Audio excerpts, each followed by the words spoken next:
So welcome and good morning, ladies and gentlemen. It is my pleasure to chair this panel on health monitoring. And I am from Pisa University, and I will start immediately with the presentation of our PI of these 5 projects, ISyPeM 2, WearMeSoC, FlusiTex, ObeSense, and NewbornCare. As Patrick mentioned, the presentation will follow one after the others, and time for questions and discussion will be after all 5 presentations.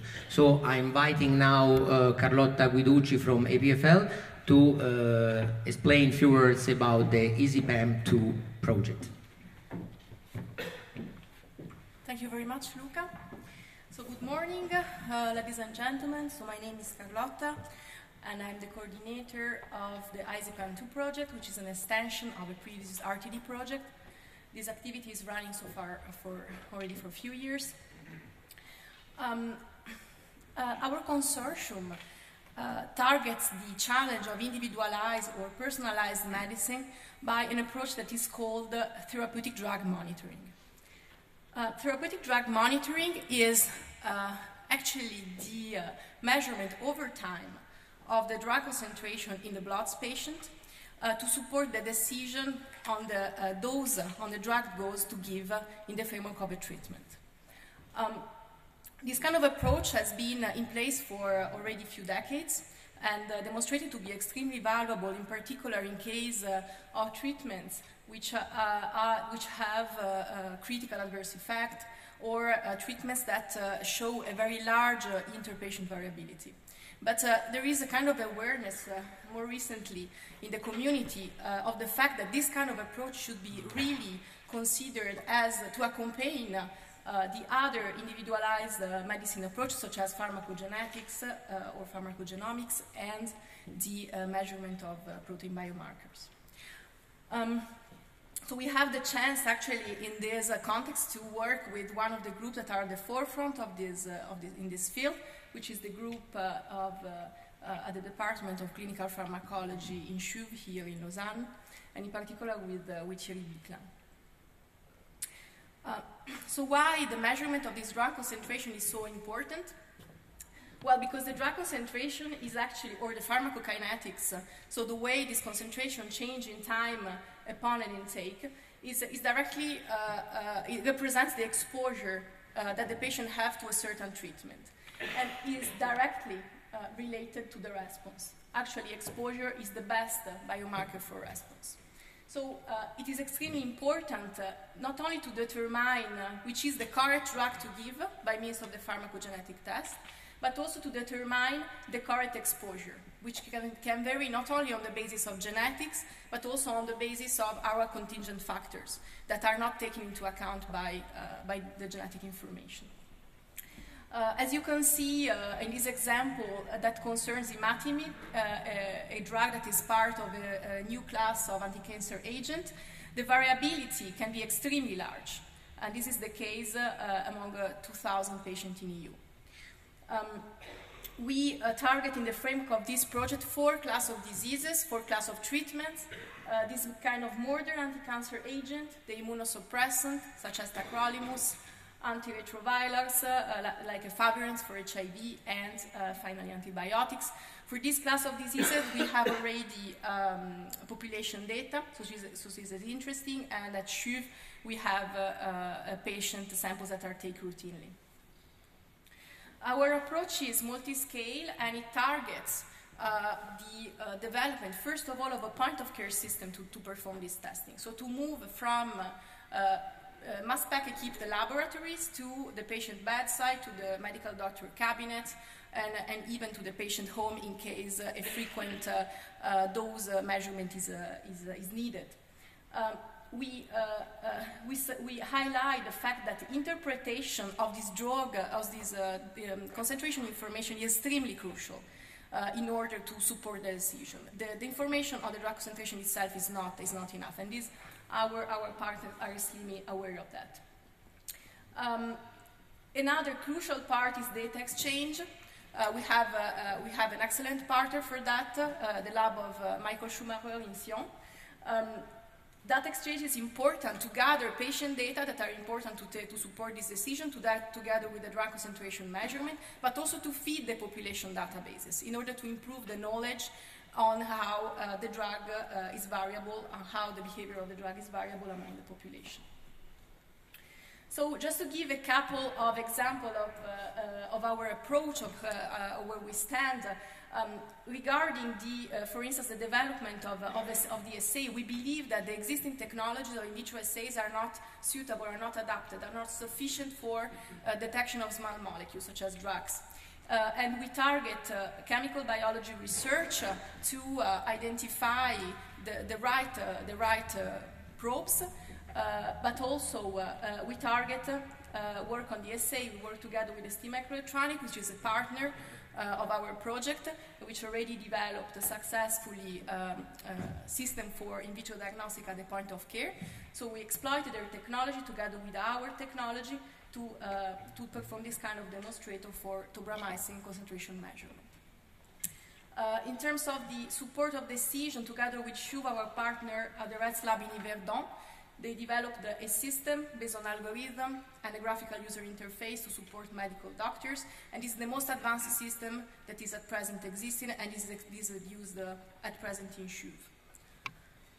Finally, I'd like to mention that beside our partners, which are, as I mentioned, Shuv, that works not only to collect patient sample, but also to validate the system in field conditions. We have ST Microelectronics for the reader and prototyping, but we also have the support of a number of private and public bodies, such as the World Health Organization, Novartis, and we work also with DBO Farm Group and with DBS System in Geneva for the sample preparation. So thank you for your attention. Thank you, Carlotta.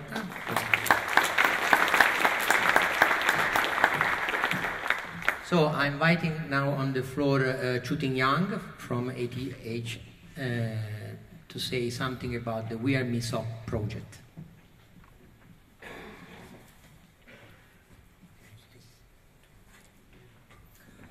Good morning. WearMeSoC is an abbreviation of wearable medical system on chip. Over the last 5-10 years, we've often had sensor people, a lot of people coming to us and have very interesting applications and wanting us to build integrated circuits for them. And we started looking into this, but whatever you do, you realize taking medicine and taking medical monitoring into the home has a lot of challenges, because whatever you build, and in the first phase of WearMeSoC, we built integrated circuit, we built data acquisition systems and so on. Still, the boards that you wind up with is fairly big and it's inconvenient. So in this project, we really would like to focus on making everything small. And making it small involves making the integrated circuit highly integrated, and also involves making the energy consumption very low, so that the battery can be consumption is low, so it doesn't take weight and volume. And also it needs to have wireless connection, and this is almost contradiction in terms, because any serious wireless takes a lot of power consumption. And especially if it can go, or if you want to go to smartphone, go to a tablet, go to places where standard communication protocols are used. So we're going to try to focus on some of those things. And therefore, our objective is to make it small. Maybe a matchbox will be, for starters, maybe even smaller in the future. Yeah. So this is a mock-up of what we plan to do. Essentially, a system on chip needs to include not only the key signal processing elements, but also all the management, especially for wireless. And for the wireless, it's important that we do duty cycling and make sure that it doesn't run on peak power for too long. And this requires very agile management and so on.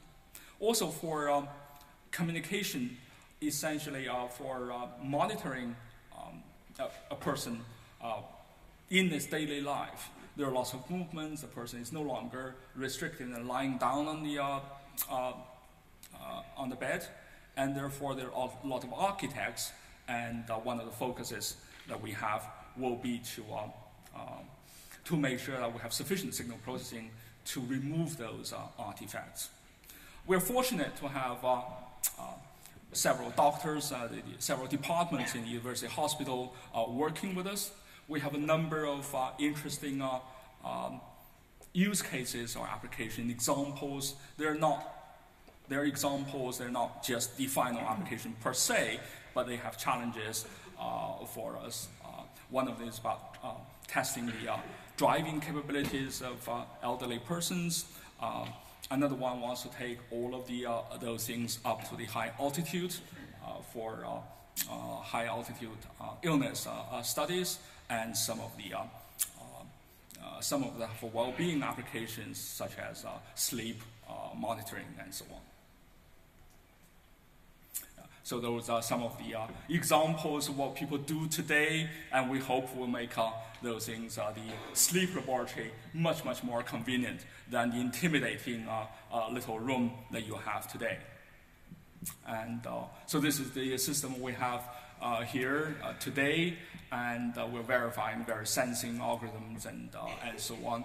The system here is still quite kind of big. It's sort of a prototyping bed, but eventually we'd like to make it tiny, tiny, disappearingly small, so that it will disappear into your clothes, and so on. Lots of challenges, and therefore here's all the plans we make to make sure that the integration is highly integrated enough, and also that the power management is done in such a way we need to work with software and hardware to make sure any cellular or local area type of communication is run at sufficiently low duty cycle, so the power consumption is low and the battery size will be small. Thank you. Thank you very much. Thank you. So we move to the next speaker. That is Michael Richter from EMPA, that is replacing the PI, Bradley Nelson of ETHZ of the FlusiTex project. Please, Michael. So thank you, and I'm happy to present you our project FlusiTex. It's about the fabrication of fluorescence sensors integrated into textile wound dressings for non-invasive lifetime imaging for wound monitoring. So what we basically do, we integrate biosensors into wound dressings for wound monitoring and finally wound care by using technologies like chemo sensing or biosensing and optical imaging. Why are we doing this? When you look at current methods of wound monitoring, you see that you have to remove the wound dressing, which leads to visual observation, leads to skin irritation, increased risk of infections, and you get mainly qualitative informations of the wound healing process. When you want to do biochemical characterization of the wound healing process, this is highly invasive. This is highly invasive, often very laborious and expensive as well. So there's a great demand for wound monitoring and also for the understanding of wound healing processes. We aim for deep wounds and chronic wound monitoring. When you see here the sectors where wounds play an important role, you see surgery is very important, then wounds from burns, then you have these ulcer wounds, very deep wounds, nasty wounds, not healing very fast. And when you look at the restraints and drivers of these technologies, you find that the restraints are reluctance in the adoption of new technologies, unfavorable reimbursement scenarios in the heads of the decision makers sometimes in the medtech industry, but the drivers are clearly the rise in the aging population, rise in chronic diseases, technological advances in active wound care, and for Switzerland we see also beneficial input for the Swiss textile industry, which is traditionally very strong, and the technology transfer of chemical and life sciences and engineering sciences. So we aim for a 12 billion worldwide market. So far it's only 1% of this industry, this market. Again, to our final system. We want to monitor wounds, as I said, deep and chronic wounds. These wounds, they secrete a wound secret which contains biomarkers. This can be proteins or metabolites, which are key indicators of the state of the wound. Those we want to monitor with biosensors based on fluorescence lifetime imaging. Therefore, we integrate the biosensors into commercially available wound dressings, and the signal leads to a change in fluorescence afterwards. So, for example, when an enzyme converts a metabolite, it generates oxidative reactive species, and therefore leads to the modification of a fluorophore, for example. So we get a signal, and for the readout we need a camera to scan finally the wound pad, and therefore we aim for a fluorescence lifetime imaging camera. And then you get a certain readout which tells us something about the state of the wound. What we finally get is a wound pad which allows us to spatially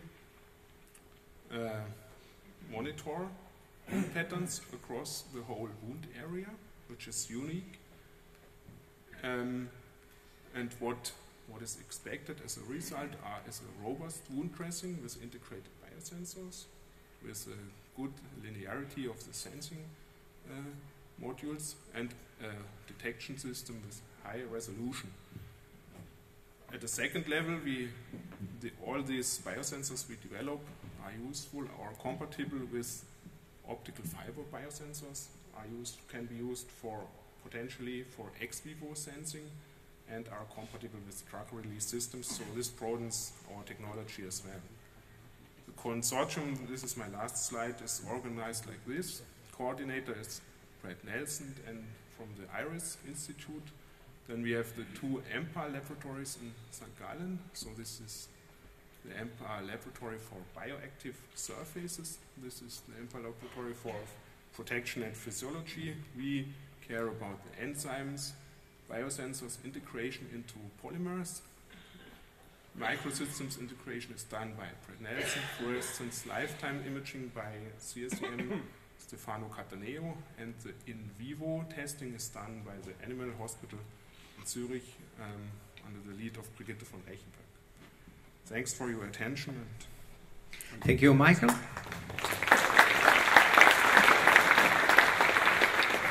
Okay, we move to Jean-Philippe Thiran from EPFL. He will tell us something about the ObeSense project.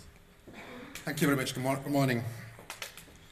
So, ObeSense is about the monitoring of the consequences of obesity, and I would like in a few slides to tell you a bit more about this new project which started a year ago. So we have a fantastic consortium of people from EPFL, from EMPA, from CSM, from the University Hospital Zurich and others, from Sion, gathering together people from sensor development, people from hardware and software, and clinical users, which is one of the key features of this project. So basically we are interested in obesity, which is a very important pathology, especially in our countries, with a lot of medical consequences that can be very severe, going from cardiovascular diseases down to diabetes or some types of cancer. So a kind of a wide range of pathology deriving from obesity. And it also causes quite a lot of death per year. And especially in Switzerland, it has a high impact. Almost 50% of the population is overweighted, including myself. And some of them have even severe obesity. And the economical impact of that is also extremely bad, with an important amount of millions spent a year for treating those patients. So how to prevent and treat obesity? Well, the guidelines are known, and they require long-term monitoring of a certain number of physiological factors. So we know what to do, but there is no real way to do it today. So such long-term monitoring systems do actually not exist, and that's exactly what we want to do in the project. Therefore, we have a project which is governed by very clear medical needs. We need to develop innovative, non-invasive sensors which are compatible and integrated in long-term monitoring systems that people can really wear daily, overnight, in their everyday life. That's very important. And so to do that, we will innovate in a certain number of domains, going from sensor and algorithms to hardware integration in smart textiles, and with a clear clinical driver. And so we have 3 clinical scenarios to do that. The technological things that we will develop are, as I said, on the sensor part. Different types of physiological markers will be sensed by new types of sensors: cardiac output, energy consumption, electrocardiography. Then we'll have the architecture of the system to integrate all those types of signals and sensor through a wireless body sensor network, which has to be flexible, scalable, power efficient, wireless, and integrated in smart textiles. And the clinical scenarios that we have will validate this approach through very clear clinical outputs. We have 3 demonstration scenarios. One is in prevention, so the idea is there to prevent obesity by monitoring the physical activity of potential obese patients. This is governed in Sion by Dr. Olivier Derria in the Clinic of Readaptation in Sion, and in the Swiss Federal Institute of Sport by Dr. Meder.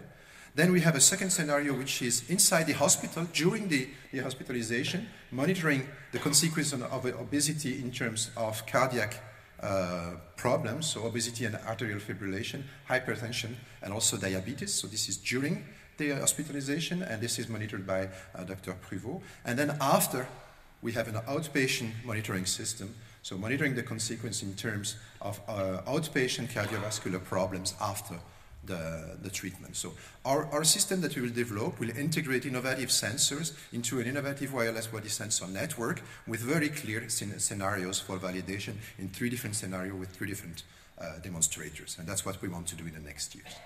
Thank you very much. Thank you very much.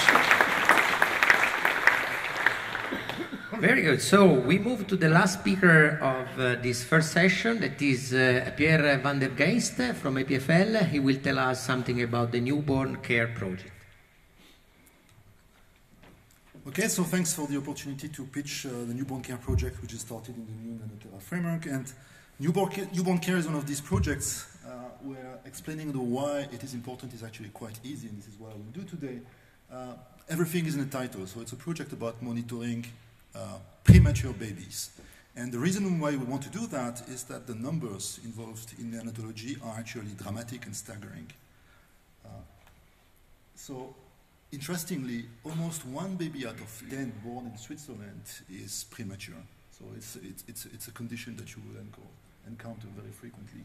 And the possibility for this baby to develop normally crucially depends on the first few days in their lifetime. So they have to be constantly monitored, and their vital signs have to be monitored for the first few days or weeks. And in particular, what people are doing now is they're monitoring their heart and respiratory rates and the arterial oxygenation saturations. But it is also well known that brain lesions will lead to long-term disabilities, and roughly speaking, 25% of these infants. And the brain lesions are not monitored at the moment. There's a lot of limitations to the current systems, and most of those systems, as you can see depicted here, are using contact sensors, so they are prone to frequent body motions, artifacts. So this baby move quite a bit, and every time they move, this will basically lead to a signal being sent to a nurse. And amazingly, the rate of false alarms in these systems is super high.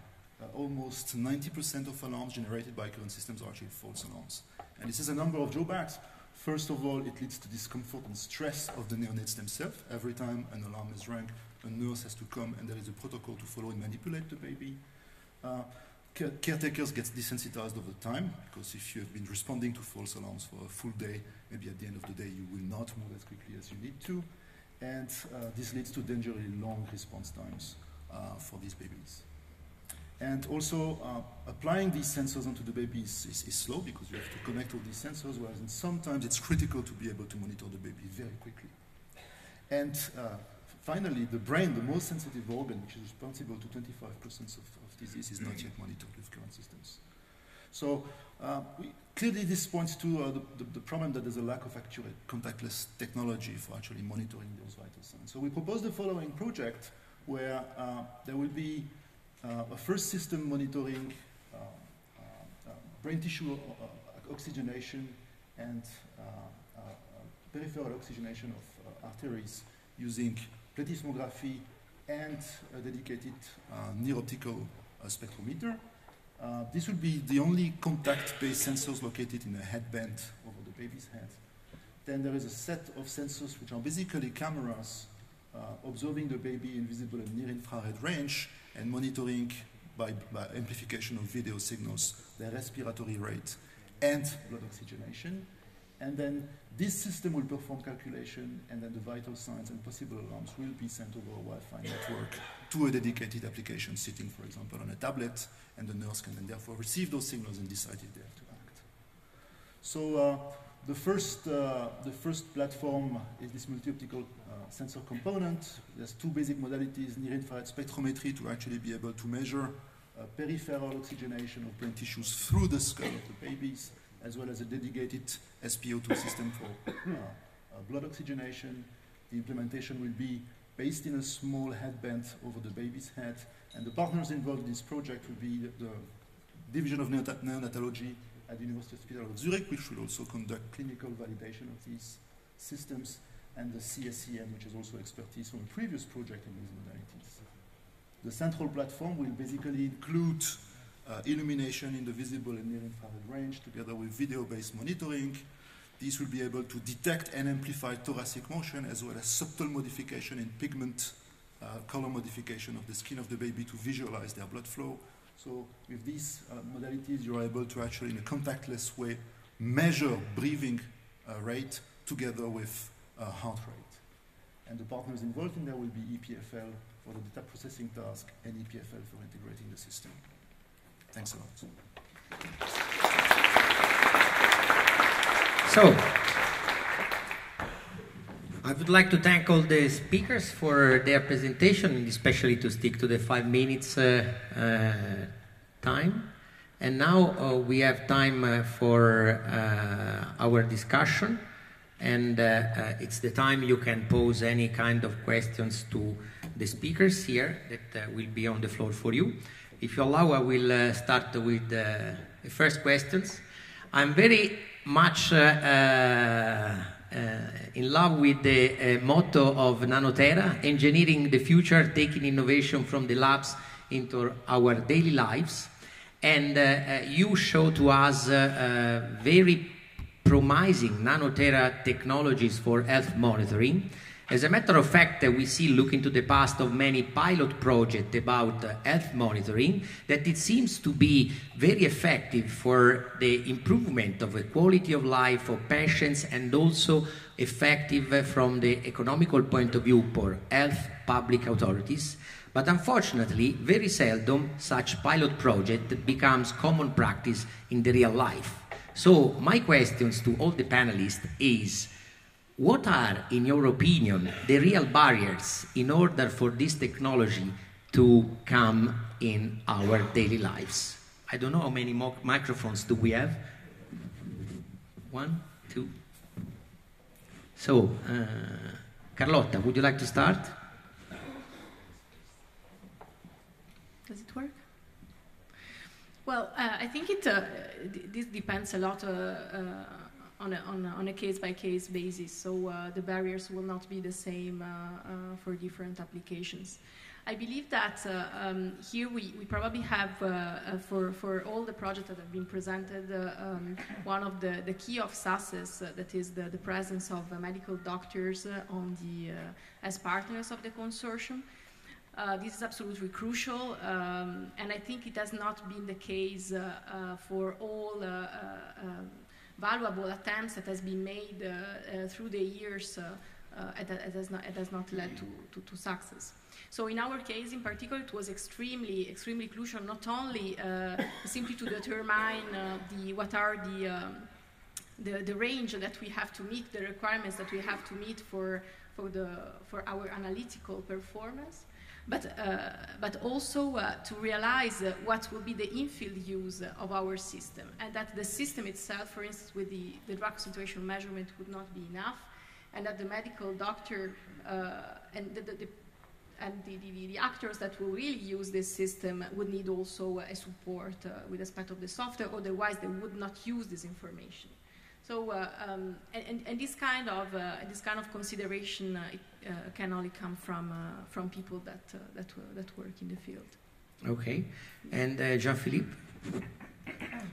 I totally agree with Carlotta. I just would like to add that in the medical domain, generally the solution that you want to provide to your patient doesn't come from only one single sensor. The information that you need most of the time comes from several. So I think one of the key aspects of going from labs to real products is the integration.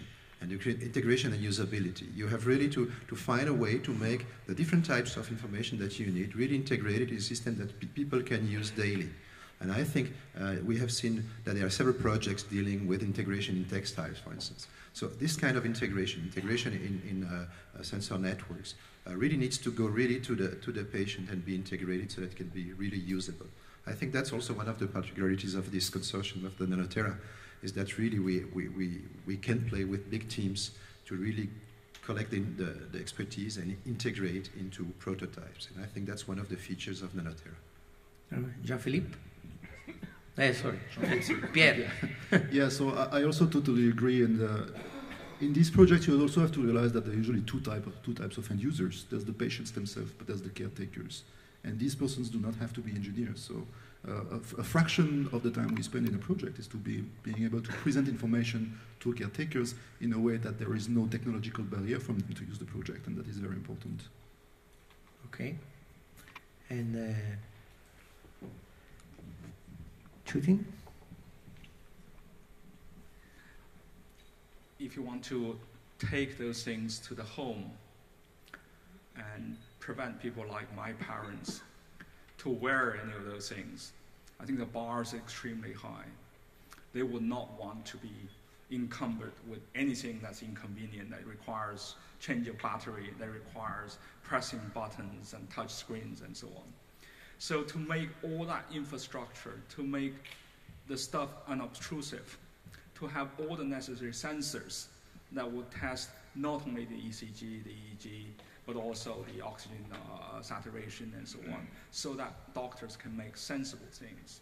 And also to have that information sent back to medical doctors and not have one nurse. In some cases, is intensive care is great, but for taking it to the masses, you need to have an advanced warning system so that people only respond to things that require attention. Otherwise, you can never afford one doctor watching somebody else, one single person, unless it's very important. Those things, I think we have a long way to go, and there are lots of projects that can be done. And until it becomes convenient enough for the commercial success, the demand is there. It's absolutely there. But so far, even the biggest projects, when we have 3 or 4 people working for 3 or 4 years, it is a drop in the ocean. So we're making tremendous progress, and for the amount of money that Nano-Tera has. But engineering does require a tremendous effort. But if we persevere, we can get there. Okay. And Michael, would you like to? Yes, I also agree with Carlotta's opinion that there are always critical views when you come up with a new prototype, especially in sensing in the medtech area, but I strongly agree also with Jean-Philippe's opinion. So when we integrate sensors into already existing scaffolds, we have a strong advantage. And when we come up with a quite unique prototype and also with the simplicity of use of this device, then I think there's no reason why this prototype should not become a real product. So I'm quite optimistic in our case and in all cases discussed here. Mm-hmm. Jean-Philippe, yes? Maybe just an additional comment on that. I think what we're discussing now is how to make a prototype that is really usable. And then there is a next step to make it a commercial success. And a commercial success means that it will be proposed to everybody, because you cannot propose a solution to all the patients if it's not a commercial success. And that's the next step that we probably have to take care of. And probably the partnerships that Nano-Tera has with the companies, the industrial world, is very important with that and should be at least maintained and reinforced. And that's a step that sometimes we have to consider a bit more carefully. Okay. Are there any contributions from the audience? Please. Maybe I can continue a little bit on that question, and maybe especially the question to Pierre with a newborn project. I think it's very important to integrate more medical doctors than just in the project. I think it's a very good basis to have one or even more clinical partners within the project, but the next step is really to go to the other partners and to identify the promoters in the clinical environment. And I see, for example, the children's hospitals may have a lot of interest to incorporate the new developments into not the daily practice, but in first projects. And I do know, for example, from a university hospital in Basel, in the children's hospital, there is a project funded by the Swiss National Science Foundation. They are closely related to your activities, so I think maybe it's very important to identify these peoples, and I would like to ask you, what kind of measures do you take to integrate more medical, maybe not partners, but supporters that can drive the development towards the prototype and finally to the product? So in the project, the medical partner we have in Zurich, whose goal would be both to validate the technology, but also to install it in the intensive care unit, and actually have nurses use it for a while. So both at the same time quantifying the success of the platform and also the fact that we can leapfrog through the technological barrier and have it used. So we're really trying to reach out to those whose daily practice it is to use those technologies. So we focus on one medical institution, if that is your question, but then we believe it's the next step of the project. Once this is a success, to then reach out to other institutions and maybe then try to brand this technology and make it a success. But this is maybe going more towards commercial activities, as Jean-Philippe was saying before. Okay, thanks. We have a question here from Andrea Cuomo. Sorry, another one. Yes? Well, there are two aspects in monitoring that are critical. One was already mentioned, and that is infrastructure. So I'd like to ask the panel, what will you do about this infrastructure? Because, for example, we could have a global database for each monitoring activity here. And of course, there are some other efforts worldwide. So are you planning to combine some of them? And there are many other aspects about infrastructure, so perhaps you could comment what other aspects of infrastructure you are interested in or you'd like to develop. And the other part is parameterization. Monitoring requires decisions how frequently to monitor, because otherwise you may end up with databases that will just exceed our imagination. Yeah. If you say, well, we can monitor continuously. Yeah. Who is willing to take this question?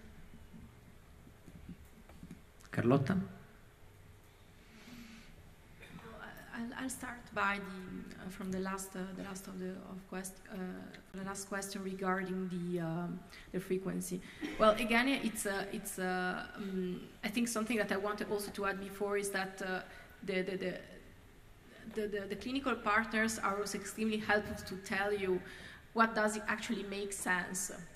So about continuous monitoring is something that can drive someone crazy thinking about the amount of data and also the fact that one has permanently to wear something. So in our particular application is more an in vitro test, so it's something that is supposed to be not necessarily wearable, but in the medical doctor cabinet, and to monitor the treatment depending on how the treatment is crucial, so like once a week. In this case, the database should be already targeted to integrate this data and to feed the knowledge on the population. So, of course, we need an infrastructure that would do a metadata analysis on that, and we are working on that in the framework of the project. For the moment, in the framework of the project, we think about data exchange to integrate the system of SHUV and the system exchange with medical cabinets. Mm-hmm. So then the part of the question about infrastructure, that is of course change a lot if you are at home or you are, for instance, in an intensive care hospital. So Pierre, would you like to say something about that? Yes, so for our project, the goal is really to implement the technology on CRIPS. So we will basically, in a first step, be using the existing infrastructure, so we don't have to reinvent the wheel there. And down the line, we would like to have our own system in which the baby can be monitored constantly. So we don't really have a problem of infrastructure, besides the fact that you must have a partner which allows you entering the infrastructure. Yeah. Because nowadays, of course, European-wise, at least they are standard in order, of course, to store medical data, and so it should be not a big problem to be interoperation also between different tools. But what we see in many countries that is a very diverse, situation in hospital and also in public health sector. So actually, this is, in my opinion, a real barrier for the developing of this technology. And we have a question from Andrea Cuomo here. I'm sorry to be blunt, but I think these technologies, they all look very nice. I've seen around the world many other similar technologies. Now, the questions are two. Number one, how do you fit with the rest of the world? How do you compare with what's going on? How aware are you of all the efforts going on? In the Internet of Things, everybody's researching everything. No? And connected to this, how do these technologies go to market? Because this is the other big point. We are ending up with a lot of technologies available, but very few go-to-market channels. So I think this, I'm making on this one, but will be on the others, and I think will be later on when we meet and discuss. I think this is the core of all these activities. Many times they are successful.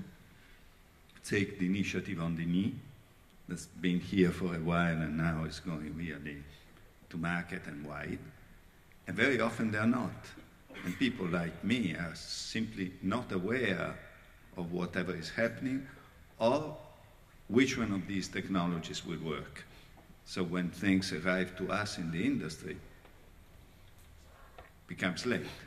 So these are the two critical points, I think, in many of them. Okay, thank you for the question. Actually, if we consider especially the kind of disease that are chronic disease, such as chronic heart failure or diabetes, I mean, the numbers behind in terms of number of population that can benefit from this technology are really huge. But as a matter of fact, we do not see, let's say, this kind of technology, even not advanced as we have seen here, in place. So can you please maybe try to find an answer for the last question from Andrea Cuomo. So, since one of the key advantages of the Nano-Tera program is that it's multidisciplinary, so you have the opportunity to exchange your opinion as scientists and engineers also with physicians, medical doctors. So, can you tell us what are their views with respect to the actual developing of this technology in the real life? Pierre? No, Pierre-Philippe. Jean-Philippe. Okay. You are too close.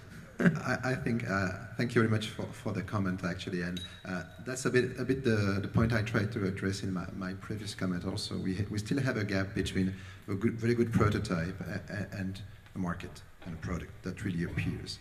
And I think, of course, well, the steps are known, but how to implement it, that is more difficult. You have to have a visionary idea. You have to realize something that is driven by the users. That's for clear. That's for sure. And then comes all the question of how to distribute it to the patients, and so how to make business out of that. And this varies a lot from one country to the other because of the reimbursement systems that we have in the different countries. I mean, I'm sure most of the people here are aware that it's extremely difficult to really enter a product on the market and to find the right way to do that. And especially when you integrate different technologies, it will be tough. So I think I have no answer to that question, which was actually not a question, I believe. But I think we have to really carefully consider the next step, which is to make sure that we work with those who know how this business is run. And this is probably some actors that we probably do not have enough in Nano-Tera, and we should reinforce that kind of participation in Nano-Tera. Mm-hmm. Judy, would you like to ask something? Yes, let me take a stab. I think it's good to have a blunt question. Indeed, people around the world, exciting researchers around the world are working on similar problems and having fantastic improvements. I think it's more a reflection of the magnitude of the problems that we have. We have aging populations from developed countries to developing countries, and therefore from the United States to the Netherlands, to Switzerland, to China, people throughout the world are working on this. But if you look at the prototypes, and some are dramatically interesting and so on, they are mostly still somewhere between the lab and reality. To take it from there to the next step would require a lot of work. And some of us are addressing those. And those are universal problems of communication, of power consumption, of making it small, making it reliable, making it sort of useful and make sense to doctors until they can do something about them. And maybe I can sort of link to the previous question about infrastructure. As long as you're point-to-point, right? You're in intensive care, you open somebody's brain and insert some sensors, very interesting, it's very attractive. But the moment you are looking at elderly people who are going about their business, one day they feel well, next day they don't, and when do you rush them to the hospital and so on. This requires automated things, require cloud servers to acquire those data. And indeed, sometimes you need parameterization, intelligent software signal processing algorithm to figure out exactly what it is. But nothing will replace the doctors. But we may need big data technique and more computer scientists and so on coming in, at least to do a rapid sort for us, right? So that the doctors can focus on those cases. So we have a lot of work to do, and certainly most of us are looking at what other researchers are doing, trying to learn from them, the good things, trying to improve, and very few of those are available to this country. Mm-hmm. So, right? They're in publications and so on, but you can buy certain things, small number of things, but most things you still have to build. So we are kind of in a race, in a friendly race, because essentially we're all addressing the same big problem. Okay, thanks. Yes. Actually, I have a comment regarding a bit Andrea's comment and yours about the fact that as a group of projects, we don't necessarily address kind of mainstream challenges like cardiac diseases or not specifically, let's say, or diabetic. But and that in this way we might miss one of the key elements to go to the market, because it's the numbers, as you said. But I'm not really sure that our role is this, because we are not companies. I think what we have to do is to identify problems that are real problems. It's impossible to tell now. I mean, what would be what is really the market? We are not a market analyst, and I think if we identify a real problem together with the end user and we address this with technologies that are innovative, that doesn't exist, I think we already accomplished an important kind of an important task here, with which academia, together with clinicians, together with companies as well that are often partner of our consortium, should do.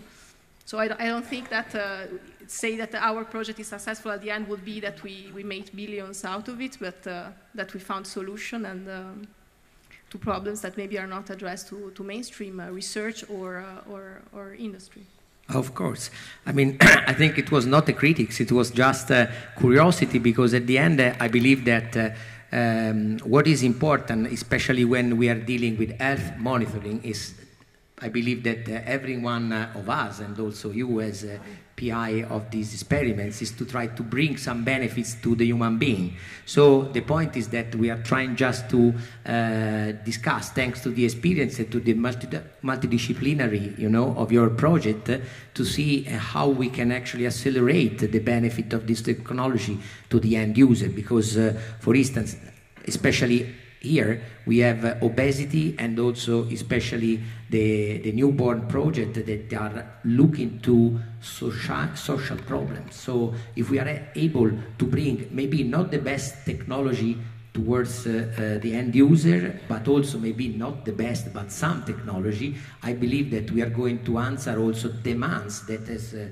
Chuting was mentioning, it's also a demands not only from the end user, but also from the practitioner, because they have on the daily basis to deal with these problems, and if you are able to provide a technology that will ease their work, everyone would be more happy. And I believe that this Nano-Tera project has got another advantage, that is Swiss oriented. So I believe that you can be in touch with the overall Swiss public authorities and to find a way to have also the step further in order to have big pilot project that will demonstrate the effectiveness of this technology, not only for the quality of life of patients, but also in terms of clinical and economic advantage for the overall sector. Patrick, what is the time? We are over. We can get the last questions from the audience, or that's it. So I would like to please join me in thanking all the speakers for this interesting discussion, and also you in the audience for the questions.